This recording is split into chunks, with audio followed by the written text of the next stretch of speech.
Welcome to TG24 TV. నేను సుమలత. మేడ్చల్ జిల్లా కుత్బుల్లాపూర్ నియోజకవర్గం తెలంగాణ రాష్ట్ర వ్యాప్తంగా జరుగుతున్న సెంట్రిక్ కాంట్రాక్టర్లు సమ్మె కారణంగా నిర్మాణంలో ఉన్న హాస్పిటల్స్, విద్యా సంస్థల భవనాలు చివరి దశలో ఉండి కూడా చిన్న చిన్న పనుల సమ్మె కారణంగా నిర్మాణ జాప్యం జరిగి ఒక విద్యా సంవత్సరం కోల్పోవలసి వస్తున్నదని అన్నారు. విద్యార్థుల భవిష్యత్తును దృష్టిలో పెట్టుకుని అదేవిధంగా ఈ భవన నిర్మాణం రంగం ద్వారా ఉపాధి పొందుతున్న వారు చిన్న చిన్న బిల్డర్స్ దీనిపై ఆధారపడి ఉన్న చిన్న చిన్న వ్యాపారాలు స్తంభించిపోయినవి. ఈ ప్రభావం వల్ల రాష్ట్ర ప్రభుత్వం ఆర్థిక వ్యవస్థ మీద కూడా ప్రతికూల ప్రభావం కలుగుతుంది. కావున ప్రభుత్వం ఈ సెంట్రింగ్ కాంట్రాక్టర్ల సమస్యలపై దృష్టి ఉంచి సానుకూలంగా తక్షణం దీని సంబంధిత ప్రభుత్వ శాఖలు, అధికారులు, రాష్ట్ర ముఖ్యమంత్రి రేవంత్ రెడ్డి స్పందించి వారికి ఉపశమనం కలిగించడం వలన దానితో ముడిపడి ఉన్న అన్ని రంగాల ప్రజలకు మేలు చేకూరుతుంది. బిల్డర్స్ వద్ద బిల్డింగ్ పర్మిట్ సమయంలో బిల్డింగ్ ఛార్జెస్ నుండి 1% వసూలు చేస్తున్నారు. దాని నుండి కూడా వారికి న్యాయం చేయాలని కోరుతున్నామని అన్నారు. ఈ కార్యక్రమంలో తదితరులు పాల్గొన్నారు. సెంట్రింగ్ వాళ్ళ కోరికలు, సెంట్రింగ్ వాళ్ళ కోరికలు, సెంట్రింగ్ వాళ్ళ కోరికలు 51 రూపాయల రేటు, 51 రూపాయల రేటు. తెలంగాణ రాష్ట్ర వ్యాప్తంగా సెంట్రింగ్ కాంట్రాక్టర్స్ నిరవధిక సమ్మె కారణంగా నిర్మాణ రంగం అంతంత మాత్రంగా ఉన్న తెలంగాణ రాష్ట్రంలో మరింత ఇబ్బందులు ఎదుర్కోవాల్సి వస్తుంది. మొన్నటి వరకు పశ్చిమ బెంగాల్ ఎలక్షన్ల వల్ల ఒక నెల రోజుల పాటు వర్కర్స్ అందరూ పశ్చిమ బెంగాల్ వెళ్ళిపోవడం వల్ల నిర్మాణం రంగంలో చాలా జాప్యం జరిగింది.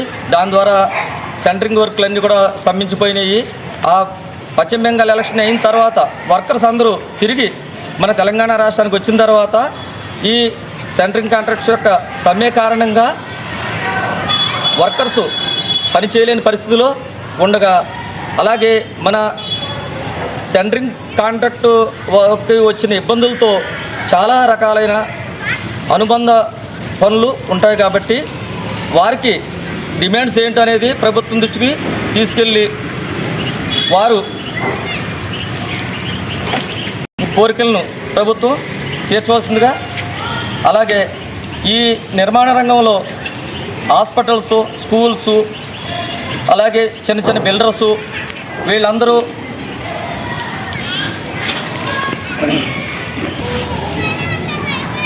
నిర్మాణాల్లో ఉన్న హాస్పిటల్స్, విద్యా సంస్థలు బిల్డింగ్స్, అలాగే చిన్న చిన్న బిల్డర్స్ భవనాలు ఇవన్నీ కూడా చివరి దశలో ఉండి హెడ్ రూమ్స్ లాంటి పనులు కూడా చేయలేని పరిస్థితిలో బిల్డర్సు, అలాగే భవన నిర్మాణ కార్మికుల సమ్మె వల్ల ఇలాంటి సమస్యలు తలెత్తుతున్నాయి.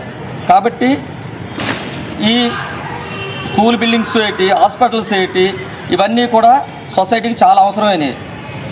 వీటిలో నిర్మాణాలకు కూడా వెసులుబాటు లేకుండా ఉంది. రిలీజియస్ ప్లేసెస్కి ఒక్కదానికే వాళ్ళు వెసులుబాటు ఇవ్వడం జరిగింది. ఈ విద్యా సంవత్సరం కోల్పోవాల్సి వస్తుంది విద్యార్థులందరూ కూడా.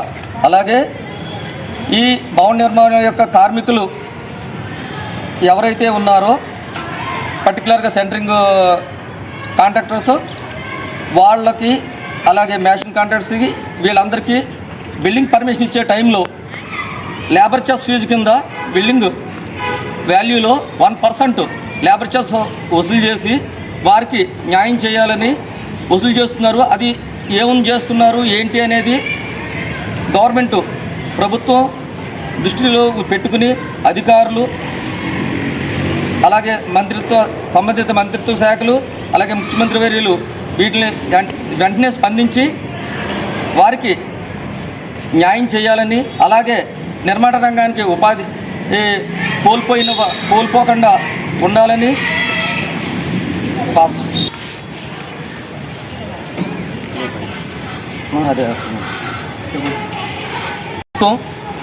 ముఖ్యమంత్రి వర్యులు, మంత్రిత్వ శాఖలు తక్షణమే చర్య తీసుకుని సంబంధిత శాఖలకు ఆదేశాలు ఇచ్చి వీరి యొక్క డిమాండ్స్ ఏంటి అనేది తెలుసుకుని తక్షణమే పరిష్కరించి నిర్మాణ రంగాన్ని పురోగతిలోకి తీసుకెళ్లాలని